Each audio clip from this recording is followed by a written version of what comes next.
Hi students, நம்ம இந்த வீடியோவில் தமிழ் மொழி திறனறிவு எக்ஸாமுக்கான தெரிந்து கொள்வோம் அப்படின்றது எல்லாத்தையும் பார்க்க போகிறோம். 10th ஸ்டாண்டர்ட் புக்கில் இருந்து ஆல்ரெடி நூல்வழி தெரியுமா அதெல்லாம் பார்த்தாச்சு. இந்த வீடியோ ஃபுல்லாக தெரிந்து கொள்வோம் அப்படின்னு இருக்கிற பாக்ஸ் எல்லாம் பார்க்க போகிறோம். ஃபஸ்ட்டு பாருங்கள், ஒரு சொல்லோ சொற்தொடரோ இரு பொருள்பட வருவது இரட்டுற மொழிதல் அணி எனப்படும். இதனை சிலேடை அணி என்றும் அழைப்பர். செயலிலும் உரைநடையிலும் மேடை பேச்சிலும் சிலேடைகள் பயன்படுத்தப்படுகின்றன அப்படின்னு கொடுத்துருக்காங்க. இரட்டுற மொழிதல் அணியோட இன்னொரு பேர் என்னன்னு கேட்டாங்கன்னா சிலேடை அப்படின்னு சொல்லணும். ஒரு சொல்லோ இல்லை ஒரு தொடரோ ரெண்டு பொருள் வர்ற மாதிரி சொல்றது எல்லாமே இரட்டுற மொழிதல் தான். அடுத்த பாக்ஸ் பாருங்க, தொன்று தொட்டு இன்று வரை நின்று நிலவும் ஊர்கள், தொன்மை தமிழ் நாகரிகத்தின் வேர்கள், இலக்கியத்தில் சீர்களில் முன் தோன்றிய மூத்த குடி, வாழையும் கமுகும் தாழ்குலை தெங்கும் மாவும் பலாவும் சூழெடுத்து ஓங்கிய தென்னவன் சிறுமலை திகழ்ந்து தோன்றும் அப்படின்னு கொடுத்துருக்காங்க. இதில் அதாவது திண்டுக்கல் மாவட்டத்தோட சிறுமலையை பற்றின ஒரு லைன் இங்கே இருக்குது. இது ஏன் இப்போ சொல்கிறேன் அப்படின்னா, இந்த மாதிரி லைன்ஸ் இருக்குல்ல, இந்த லைனை கொடுத்துட்டு இது எந்த நூல்லேருந்து வந்தது அப்படின்ற மாதிரி கொஸ்டின்ஸ் வருது. இப்போ வந்து வாழையும் கமுகும் தாள் அப்படின்னு தொடங்குற அந்த லைன் வந்து எங்கேருந்து எடுத்திருக்காங்கன்னு கேட்டாங்கன்னா சிலப்பதிகாரம் நம்ம சொல்லணும். ஒரு காலத்தில் குழாயிலிருந்து அப்படியே தண்ணீர் குடித்த நாம் நீர் மாசுபாடு அடைந்ததன் காரணமாக அதனை தூய்மைப்படுத்தியும் விலைக்கு வாங்கியும் குடிக்கும் நிலையில் இருக்கிறோம். இப்போது காற்றும் மாசுபாடு அடைந்து வருகிறது. தண்ணீரை புட்டியில் அடைத்து விற்பது போன்று உயிர் வலியும் ஆக்சிஜன் விற்கும் நிலையங்கள் தொடங்கப்பட்டிருக்கின்றன. ஒரு பொட்டியின் விலை 1000 ரூபாய்க்கும் அதிகமாகும் அப்படின்னு கொடுத்துருக்காங்க. இப்போ எப்படி வந்து வாட்டர் கேன் வந்து நம்ம வாட்டர் பாட்டில் வாங்கி குடிக்கிறோமோ இதே மாதிரி தூய்மையான காற்றையும் வந்து பாட்டிலில் வந்து அடைச்சு சேல்ஸ் பண்ணுற நிலைமைக்கு வந்துட்டோம். இது வந்து ஒன்று வந்து 1000 ருபீஸ்க்கு சேல்ஸ் ஆகுது ஒரு சில ஏரியாவில் அப்படின்னு சொல்லியிருக்காங்க. நெக்ஸ்ட்டு பாருங்கள், எத்திசையும் புகழ் மணக்க தாய்லாந்து மன்னரின் முடிசூட்டு விழா. தாய்லாந்து மன்னரின் முடிசூட்டு விழாவில் திருவம்பாவை திருப்பாவை பாடல்களை தாய் மொழியில் எழுதி வைத்து பாடுகின்றனர். ஸோ தாய்லாந்து மன்னரோட முடிசூட்டு விழாவில் டேஷ் டேஷ் பாடல்கள் பாடப்படுகின்றன, திருவம்பாவையும் திருப்பாவையும் பாடப்படுகின்றனன்னு சொல்லணும். அடுத்து பாருங்கள், இந்த கொஸ்டின் போன பேப்பரில் இருந்தது. உரைநடையும் கவிதையும் இணைந்து யாப்பு கட்டுகளுக்கு அப்பாற்பட்டு உருவாக்கப்படும் கவிதையின் வடிவம் வசன கவிதை எனப்படுகிறது. இந்த வசன கவிதை தான் கேட்டிருந்தாங்க. ஆங்கிலத்தில் ப்ரோஸ் போயட்ரி அதாவது ஃப்ரீ வேர்ஸ் என்று அழைக்கப்படும் இவ்வடிவம் தமிழில் பாரதியாரால் அறிமுகப்படுத்தப்பட்டது. உணர்ச்சி பொங்க கவிதை படைக்கும் இடங்களில் யாப்பு தடையாக இருப்பதை உணர்ந்த பாரதியார் இவ்வடிகளை இலகுவாக கையாண்டுள்ளார். இவ்வசன கவிதையே புது கவிதை என்ற வடிவம் உருவாக காரணமாச்சு. புது கவிதை பிறக்க காரணமாக இருந்தது வந்து வசன கவிதை அப்படின்னு சொல்லணும். யாப்புகளுக்கு அப்பாற்பட்டு உருவாக்கப்படும் கவிதை தான் என்னன்னு சொல்கிறாங்க, வசன கவிதைன்னு சொல்கிறாங்க. இதை முதல்ல தமிழ் அறிமுகப்படுத்தினது பாரதியார்.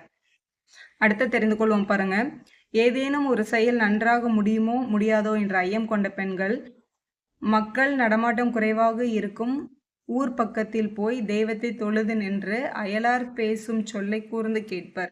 அவர்கள் நல்ல சொல்லை கூறின் தம் செயல் நன்மையில் முடியும் என்றும் தீய செயலை கூறின் தீதாய் முடியும் என்றும் கொள்வர். இதை வந்து வெறிச்சு அப்படின்னு சொல்றாங்க. அடுத்து தெரிந்து கொள்வோம் பாருங்க, இடம்புரி புயலும் வலம்புரி புயலும்னு கொடுத்துருக்காங்க. மேட்டிலிருந்து தாழ்வுக்கு பாயும் தண்ணீரை போல் காற்று அழுத்தம் அதிகமான இடத்திலிருந்து குறைவான இடத்திற்கு காற்று வீசும். இப்படி வீசும் காற்றின் போக்கை புவி தனது அச்சின் மேற்கிலிருந்து கிழக்காக சுழல்கையில் மாற்றும். நிலநடுக்கோட்டின் வடபகுதியில் வீசும் காற்றை வலப்புறமாக திருப்பும், தெற்கு பகுதியில் வீசும் காற்றை இடப்புறமாக திருப்பும். காற்றின் வேகம் கூடினால் இது விலக்கமும் கூடும். வங்கக்கடலில் வீசும் புயலும் அமெரிக்காவை ஜப்பானை சீனாவை தாக்கும் புயலும் இடம்புரி புயல்கள். ஸோ எந்தெந்த கண்ட்ரிக்கு என்னென்ன பேருன்றதை பார்த்துக்கணும். ஆஸ்திரேலியாவின் கிழக்கு கரை ஹவாய் தீவுகளை தாக்கும் புயல் வந்து வலம்புரி புயல்கள். பிரெஞ்சு நாட்டை சேர்ந்த கணித வல்லுநர் காஸ்பர்ட் குஸ்டாவ் கொரியாவில் இந்த விளைவை 1835 கண்டுபிடித்தார். புயலின் இந்த இருவகை சுழற்சிக்கு கொரியாலிஸ் விளைவு என்று பெயர். இந்த இரு வகையான சுழற்சிக்கு இடம்புரி புயல் வலம்புரி புயல் அப்படின்ற சுழற்சிக்கு என்ன பெயர் அப்படின்னா கொரியாலிஸ் விளைவு என்று பெயர். இதை கண்டுபிடிச்சவர் யார் அப்படின்னா ஒரு கணித வல்லுநர் காஸ்பார்ட் ஸ்குவாட். இது வந்து எந்தெந்த கண்ட்ரியில் வந்து எந்தெந்த பெயரில் இருக்குது அப்படின்றதையும் தெளிவாக பார்த்துக்கோங்க. நாமக்கல் மாவட்டத்தோட கொல்லிமலையில் வந்து முன் தோன்றிய மூத்த குடி அப்படின்னு கொடுத்துருக்காங்க. பல்பவள பலவின் பயங்கலு கொல்லி அப்படின்ற லைன் வந்து எந்த நூல்ல இருந்து எடுக்கப்பட்டதுன்னா அகநானூறுன்னு சொல்லணும். அடுத்து வாழை இலையில் விருந்து.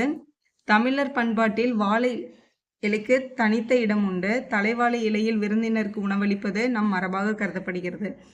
நம் மக்கள் வாழை இலையின் மருத்துவ பயனை அன்றே அறிந்திருந்தனர். தமிழர்கள் உணவு பரிமாறும் முறையை நன்கு அறிந்திருந்தனர். உண்பவரின் இடப்பக்கம் வாழை இலையின் குறுகலாகவும் வலப்பக்கம் விரிந்த பகுதியும் வர வேண்டும். இலை போடுறதே கரெக்டாக போடணும். வலது பக்கம் நம்ம சாப்பிட்றதுனால அந்த பக்கம் இலையோட பெருசாகவும் இடது பக்கம் சின்னதாக வர்ற பார்ட்டையும் போட்டிருப்பாங்க. ஏனெனில் வலது கையால் உணவு உண்ணும் பழக்கமுடையவர்கள் நாம். இலையின் இடது ஓரத்தில் உப்பு, ஊறுகாய், இனிப்பு முதலான அளவில் சிறிய உணவுகளையும், வலது புறத்தில் காய்கறி, கீரை, கூட்டு முதலான பெரிய உணவு வகைகளையும் நடுவில் சோறும் வைத்து எடுத்துண்ண வசதியாக பரிமாறுவார்கள். உண்பவர் மனமறிந்து அவர்கள் விரும்பி சாப்பிடும் உணவு வகையை பரிவுடன் பரிமாறுவார்கள். இலையோட எந்த சைடில் எதுக்காக போடுறாங்க அப்படின்ற ரீசன் இதுக்குள்ளே இருக்கு. இந்த இடத்துல இருக்க கொஸ்டின் போன பேப்பரில் இருந்தது. எத்திசையும் புகழ் மணக்கல. அமெரிக்காவின் மினசோட்டா தமிழ் சங்கம் வாழை இலை விருந்து விழா என ஆண்டுதோறும் கொண்டாடி வருகிறது. தமிழர்களின் பாரம்பரிய உணவு வகைகளை கொண்டு வாழை இலையில் விருந்து வைக்கின்றனர். முருங்கைக்காய் சாம்பார், மோர்க்குழம்பு, வேப்பம்பூ ரசம், வெண்டைக்காய் கூட்டு, திணை பாயாசம், அப்பளம் என சுவையாக தமிழர் விருந்து கொடுக்கின்றனர். அங்கு வாழும் தமிழர்கள் பலரும் இந்த விருந்தில் பங்கேற்று சிறப்பிக்கின்றனர். தொடர்ந்து பல பண்பாட்டு நிகழ்வுகளையும் நடத்தி வருகின்றனர். இது எங்கே நடக்குதுன்னா அமெரிக்காவில் நடக்குது. இது எந்த கம்பெனி பண்ணுறாங்கன்னா மின்சோடா தமிழ் சங்கம் தான் இதை எடுத்து நடத்துகிறாங்க. அடுத்து பாருங்க. ஆற்றுப்படுத்தும் கூத்தன் வள்ளலை நாடி எதிர்வரும் கூத்தனை அழைத்து, யாம் இவ்விடத்தில் சென்று இன்னவெல்லாம் பெற்று வருகிறோம், நீயும் அந்த வள்ளலிடம் சென்று வளம் பெற்று வாழ்வாயாக என்று கூறுதல் ஆற்றுப்படை. ஸோ எதிரில் 2 கூத்தர்கள் சந்தித்து பேசுகிறது தான் ஆற்றுப்படையில் சொல்லியிருக்காங்க. நெக்ஸ்ட் பாருங்க. கரிசல் இலக்கியம். கோவில்பட்டியை சுற்றிய வட்டார பகுதியில் தோன்றிய இலக்கிய வடிவம் கரிசல் இலக்கியம். எந்த ஊரை சுற்றின பகுதியில் தோன்றிய இலக்கியம் கரிசல் இலக்கியம்னா கோவில்பட்டின்னு சொல்லணும். காய்ந்தும் கெடுக்கிற பெய்தும் கெடுக்கிற மலையை சார்ந்து வாழ்கிற மானவாரி மனிதர்களின் வாழ்க்கையை சொல்லும் இலக்கியங்கள் இவை. கரிசல் மண்ணின் படைப்பாளி கோ. அழகிரிசாமி கி. ராஜ நாராயணனுக்கு முன் எழுத தொடங்கியவர். கரிசல் களத்தையும் அங்குள்ள மக்களையும் மையப்படுத்தி கரிசல் இலக்கியத்தை நிலைநிறுத்தியவர் கி. ராஜநாராயணன். அந்த கரிசல் இலக்கிய பரம்பரை இன்றளவும் தொடர்கிறது. மா. ஜெயப்பிரகாசம், பூமணி, வீரவேலுச்சாமி, சோ. தர்மன், வேலராமமூர்த்தி இன்னும் பலரின் மூலமாக இவங்க எல்லாமே கரிசல் இலக்கியம் எழுதுகிறவர்கள் அப்படின்னு மென்ஷன் பண்ணியிருக்காங்க. அடுத்து இதில் எத்திசையும் புகழ் மணக்கல. சீன நாட்டில் தமிழ் கல்வெட்டு. சீன நாட்டில் கான்டன் நகருக்கு 500 கல் வடக்கே சூவன்சௌ என்னும் துறைமுக நகர் உள்ளது. பண்டைய காலத்திலும் இது சிறந்த துறைமுகமாக விளங்கிற்று. அந்த காலத்தில் தமிழ் வணிகர்கள் அந்நகருக்கு அடிக்கடி சென்று வந்துள்ளனர். அதன் காரணமாக சீனாவில் சிவன் கோயில் ஒன்று கட்டப்பட்டது. அது சீன பேரரசரான குப்லாய் கானின் ஆணையின் கீழ் கட்டப்பட்டது. இந்த கொஸ்டின் கேட்டிருந்தாங்க. சீனாவில் கோயில் கட்டினது எந்த பேரரசரோட ஆணையின் கீழ் கட்டினாங்க அப்படின்ற கொஸ்டின் கேட்டிருந்தாங்க. குப்லாய் கானின் ஆணையின் கீழ் கட்டப்பட்டது என்பதை குறிக்கும். தமிழ் கல்வெட்டு இன்றும் இக்கோயிலில் உள்ளது. இக்கோயில் சோழர் கால சிற்பங்கள் அமைக்கப்பட்டுள்ளன. குப்லாய் கான் கட்டின சீன கோயிலில் எந்த காலத்தோட சிற்பங்கள் அப்படி இருக்கு அப்படின்னு கேட்டாங்கன்னா சோழர் கால சிற்பங்கள் இருக்குன்னு நம்ம சொல்லணும். அடுத்து தெரிந்து கொள்வோம் பாருங்க. இந்த அண்டப்பெருவெளியில் நாம் பால்வீதி போன்று எண்ணற்ற பால்வீதிகள் உள்ளன. அதான் மில்கி வேன்னு சொல்லுவோம்ல, மில்கி கேலக்ஸி, அது மாதிரி நிறைய இருக்கு. வெளியே நின்று பார்த்தோமானால் சிறு தூசி போல கோடிக்கணக்கான பால்வீதிகள் தூசிகளாக தெரியும்.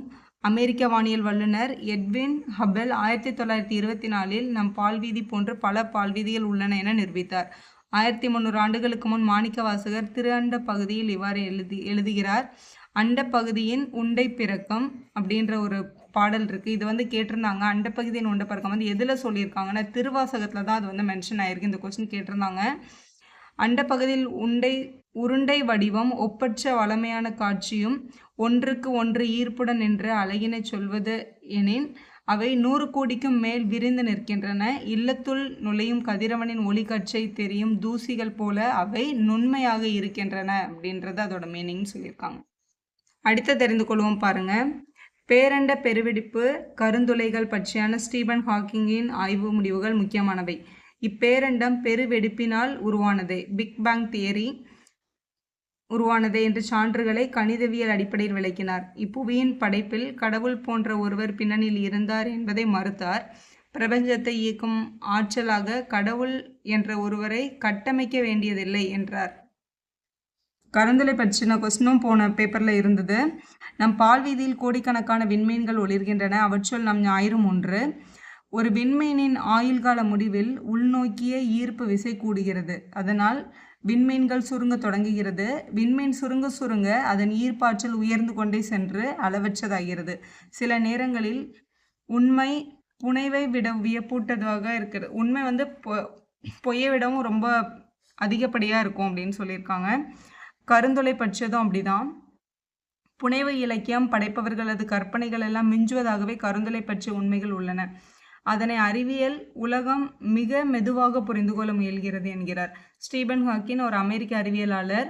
ஜான் வீலர் என்பவர்தாம் கருத்துளை என்ற சொல்லையும் கோட்பாட்டையும் முதலில் குறிப்பிட்டவர். இது கொஸ்டின் வந்து கேட்பாங்க. இந்த மாதிரி ஒரு கொஸ்டின் இருந்தது. ஹான் வீலர் அப்படின்றவர் தான் ஃபஸ்ட்டு வந்து அந்த கோட்பாட்டை வந்து சொன்னவர். சுருங்கிய விண்மீன் ஈர்ப்பெல்லைக்குள் செல்கின்ற எதுவும், இதுதான் அந்த கொஸ்டின் பேப்பரில் இருந்த கொஸ்டின், ஈர்ப்பெல்லைக்குள்ள செல்கிற எதுவும் ஏன் ஒளியும் கூட தப்பிக்க முடியாது, உள்ளே ஈர்க்கப்படும். இவ்வாறு உள்சென்ற யாவையும் வெளிவர முடியாததால் இதனை கருத்துளை எனலாம் என்று சொன்னவர் யாருன்னு கேட்டிருந்தாங்க. ஜான் வீலர் அப்படின்றது தான் சரியான பதில். நெக்ஸ்ட் பாருங்க.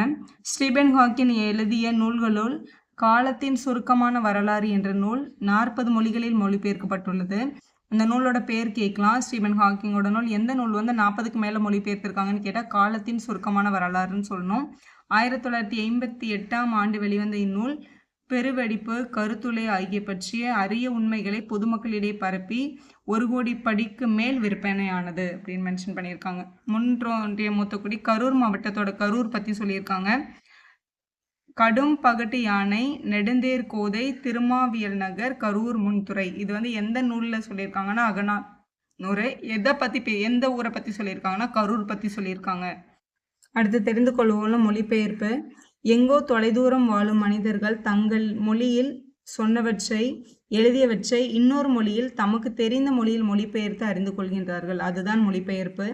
எப்போது உலகத்தில் 4-5 மொழிகள் உருவாயினவோ அப்பொழுதே மொழிபெயர்ப்பும் வந்துவிட்டது. கருத்து பரிமாற்றம், தகவல் பகிர்வு, அறநூல் அறிதல், இலக்கியம், தத்துவம் என எல்லாம் மொழிபெயர்ப்பு வழியாகவே சர்வதேச தன்மை பெறுகின்றன. ராகுல் சாகிர்தியான் 1942ஆம் ஆண்டு ஹஜிராபாத் மத்திய சிறையில் இருந்தபோது வால்காவிலிருந்து கங்கை வரை என்ற நூலை இந்தியில் எழுதினார். 1949ஆம் ஆண்டு இந்நூலை கணமுத்தையா என்பவர் தமிழில் மொழிபெயர்த்து வெளியிட்டார். இன்று வரையில் வால்காவிலிருந்து கங்கை வரை ஒவ்வொரு தமிழரும் விரும்பி படிக்கும் நூலாக இருக்கிறது. இதுவரையில் பல பதிவுகள் வெளிவந்திருக்கின்றன. ஸோ இந்த நூலோட பேர் என்னன்னு கேட்கலாம். ஏன்னா இன்ன வரைக்கும் அது வந்து பிரிண்ட் ஆகிட்டே இருக்குது. வால்காவிலிருந்து கங்கை வரை அப்படின்ற நூல் 1949 கனகமுத்தையா மொழிபெயர்ப்பு, 2016 டாக்டர் ஸ்ரீதர் மொழிபெயர்ப்பு, 2016 முத்து மீனாட்சி மொழிபெயர்த்திருக்காங்க, 2018 யூமா வாசிகி மொழிபெயர்த்திருக்காங்க. இந்த இயர் சொல்லிட்டு இந்த இயரில் யார் மொழிபெயர்த்தா அப்படின்னு கூட கேட்கலாம். அடுத்து எத்திசையும் புகழ் மணக்கில் பிரான்சு தேசிய நூலகத்தில் தமிழ் ஏடுகளும் கையெழுத்து பிரதிநிதிகளும். பிரான்சு தேசிய நூற்கூடத்தில் ஏறக்குறைய 1000 பழைய தமிழ் ஏடுகளும் கையெழுத்து பிரதிகளும் உள்ள. இவற்றுள் சில இந்தியாவிலேயே கிடைக்காத படிகளும் ஏடுகளுமாம். பண்டைய காலத்தில் முதலாக ஐரோப்பியர் யாத்த இலக்கியங்களும் கையெழுத்து பிரதிகளும் இந்நூற்கூடத்தில் இருக்கின்றன. அங்கிருந்த தமிழ் நூல்கள் பட்டியல்களை படித்த பொழுது இன்றும் அச்சிடப்பெறாத நூல்கள் சிலவற்றின் தலைப்பை கண்டேன். மாணிக்கவாசகர் பிள்ளைத்தமிழ், சரளி புத்தகம், புதுச்சேரி அம்மன் பிள்ளைத்தமிழ் முதலியன நூல்களும் அங்கு உள்ளன. இந்த பாக்ஸில் இருக்க கொஸ்டின் போன இயர் வந்திருந்தது. சொல்லேருளவனுக்கு கவரி வீசிய வில்லேருளுவன். ஏடாலும் புலவர் ஒருவர் நாடாளும் மன்னரை காண அரண்மனைக்கு சென்றார். களைப்பு மிகுதியால் முரசு கட்டிலில் கண்ணயர்ந்தார். அரச குற்றமான இச்செயலை செய்த புலவருக்கு தண்டனை வழங்காமல் கவரி வீசினார் மன்னர். உறங்கிய புலவர் மோசிகீரனார். கவரி வீசிய மன்னர் தகடூர் எரிந்த பெருஞ்சேரல் இரும்பறை. கண்விழித்த புலவர் மன்னரின் செயலை கண்டு வியந்து பாமலை பொழிந்தார். அப்பாடல் இதோ. மாசர விரித்த வார்ப்புன் வல்பின். இந்த லைனை கொடுத்துட்டு இது யாருக்காக யாரு பாடினது அப்படின்னு கேட்டிருந்தாரு. அந்த உறங்கின புலவர் வந்து மோசிகீரனார், அந்த வீசினவர் வந்து இரும்புரை, பெருஞ்சேரல் இரும்புரைன்ற மன்னர். ஸோ இது வந்து ரொம்ப இம்பார்ட்டன்ட். அடுத்தது எத்திசையும் புகழ் மணக்க. மலேசிய தலைநகர் கோலாம்பூரில் புகழ்மிக்க பகுதியில் ராச சோழன் தெரு என்பது இன்றும் உள்ளது. இது மாமன்னர் ராஜராஜ சோழன் பல்வேறு நாடுகளுக்கு பயணம் மேற்கொண்ட சிறப்பினை உணர்த்துகிறது. இது கேட்டிருந்தாங்க. ஓங்கும் இரும்பிரம்பின் வங்க ஈட்டத்து தொண்டியோர் அப்படின்றது வந்து எந்த நூலில் சொல்லியிருக்காங்கன்னா சிலப்பதிகாரத்தில். எந்த ஊரை பற்றின லைன் இது அப்படின்னு கேட்டாங்கன்னா ராமநாதர் பவனத்து தொண்டி அப்படின்ற ஊரை பற்றின லைன் தான் இது. அடுத்து பாருங்க, நான் சிலப்பதிகார காப்பியத்தை மக்களிடம் கொண்டு செல்ல விரும்பியதற்கு காரணம் உண்டு. திருக்குறளையோ கம்பராமாயணத்தையோ விரும்பாதவன் நல்லன்.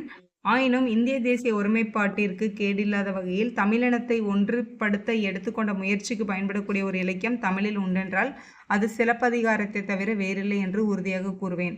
இளங்கோ தந்த சிலம்பு தமிழினத்தின் பொது சொத்து. எனவேதான் தமிழகத்தில் பட்டி தொட்டி எங்கும் சிலப்பதிகார மாநாடுகள் நடத்தினோம் அப்படின்னு சொன்னவர் யாருன்னா சிலம்பு செல்வர் மாப்போசி. அடுத்து பாருங்க, எத்திசையும் புகழ் மணக்கல. ஆஸ்திரியா நாட்டு தலைநகரமான வியன்னாவில் அமைந்துள்ள அருங்காட்சியகத்தில் பேபிரஸ் தாளில் எழுதப்பட்ட அரிய கையெழுத்து சுவடி ஒன்று கண்டுபிடிக்கப்பட்டுள்ளது. அச்சுவடி சேர நாட்டு துறைமுகமான முசிறியில் வாழ்ந்த தமிழ் வணிகருக்கும் எகிப்து நாட்டின் அலெக்சாண்ட்ரியா துறைமுகத்தில் வாழ்ந்த கிரேக்க வணிகருக்கும் இடையிலான வணிக ஒப்பந்தம். இது கிபி 2ஆம் நூற்றாண்டின் இடைப்பகுதியில் ஏற்படுத்தப்பட்டது. இதில் வந்து ஆஸ்திரியா நாட்டோட தலைநகரம் எதுன்னு கேட்கலாம், வியன்னான்னு சொல்லணும். அப்போ வந்து எந்த தாளில் அவங்க வந்து அதை எழுதியிருக்காங்கன்னு கேட்கலாம். பேபிரஸ் அப்படின்ற தாளில் தான் எழுதியிருக்காங்க. அது எதுக்கானதுன்னா வணிகத்திற்கான ஒரு அக்ரிமெண்ட்டோட பேப்பர் தான் கிடச்சிருக்கு. அது எப்போ சேர்ந்ததுன்னா கிபி 2ஆம் நூற்றாண்டை சேர்ந்ததுன்ற மாதிரி நிறைய கொஸ்டின்ஸ் இதில் இருக்குது. அடுத்து பாருங்கள், போதி தர்மர் பற்றி கொடுத்துருக்காங்க. கிபி 6ஆம் நூற்றாண்டின் தொடக்கத்தில் காஞ்சி மாநகரத்துக்கு சிற்றரசர் ஒருவர் போதி தர்மர் என்னும் சமய பெயர் பூண்டு சீனாவிற்கு சென்றார். பௌத்த சமய தத்துவத்தின் ஒரு பிரிவை போதித்தார். அதிலிருந்து உருவானதே ஜென் தத்துவம். இது பின்னர் ஜப்பான் முதலிய நாடுகளுக்கு பரவி செழித்து விளங்கியது. போதி தர்மருக்கு சீனர்கள் கோவில் கட்டி சிலை வைத்து இன்றளவும் வணங்கி வருகின்றனர். ஸோ போதி தர்மர் அப்படின்றவர் வந்து காஞ்சி மாநகரத்தில் இருந்த ஒரு சிற்றரசர் தான், இந்தியாவை சேர்ந்தவர். இதில் ஒரு முன் தோன்றிய மூத்தக்குடி கூர்வேல் குவை இவை மொய்ப்பின் தேர்வன் பாரின் பரம்பு நாடு அப்படின்றது எதை பற்றினதுன்னா சிவகங்கை மாவட்டத்தின் பரம்பு மலையெல்லாம் பிரான் மலைன்னு சொல்லுவாங்க. அந்த மலையை பற்றின லைன்ஸ் தான் இது. இது புறநானூரில் இருக்குது. இது மாதிரி எல்லா லெசன்லேயும் ஒரு முன் தோன்றிய மூத்தக்குடின்னு லைன்ஸ் இருக்குது, மேற்கோள் இருக்குது, அது கேட்டாங்க. அடுத்து இன்னொரு பாக்ஸ் பாருங்கள். இஸ்மத் சன்னியாசி அப்படின்னா தூய துறவி அப்படின்னு அர்த்தம். வீரமாமுனிவர் திருச்சி ஆண்ட சந்தா சாஹிப் எனும் மன்னரை சந்தித்து உரையாடுவதற்காக 2 மாதங்களில் உருது மொழியை கற்றுக்கொண்டார். இவருடைய எளிமையும் துறவையும் கண்டு வியந்த சந்தா சாஹிப் இஸ்மத் சன்னியாசி என்ற பட்டத்தை வீரமாமுனிவருக்கு அளித்தார். இது பாரசீக சொல்லுக்கு தூய துறவி என்று பொருள் கொள்கிறது அப்படின்னு சொல்லியிருக்காங்க இதில். ஸோ இஸ்மத் சன்னியாத்தின்னு அழைக்கப்பட்டவர் வந்து வீரமாமுனிவர். அந்த பெயரை வந்து அவருக்கு சூட்டினது யார் அப்படின்னு கேட்டாங்கன்னா அந்த சந்தா சாஹிப் அப்படின்ற மன்னர். இதுவும் ஒரு முன் தோன்றிய மூத்தக்குடியில் இது வந்து இருந்தது ப்ரீவியஸ் இயர் பேப்பர்ஸில். ஆலங்கானத்தை 5 வரை இருத்து அரசு பட அமர் உழைக்கி அப்படின்றது வந்து திருவாரூர் மாவட்டத்தின் ஆலங்கானம் அப்படின்ற ஊரை பற்றின லைன் இது. இது மதுரை காஞ்சியில் இருக்குது. இது வந்து எந்த நூல்லேருந்து வந்தது அது கேட்குறாங்க, இல்லை இது எதை பற்றினது அப்படின்றதும் கேட்குறது. ஆலங்கானத்துன்றது தான் ஊரோட பேர். வீடியோ யூஸ்ஃபுல்லாக இருந்தால் ஒரு லைக் போடுங்க, ஃப்ரெண்ட்ஸ்க்கும் ஷேர் பண்ணுங்கள். Subscribe channel for more videos.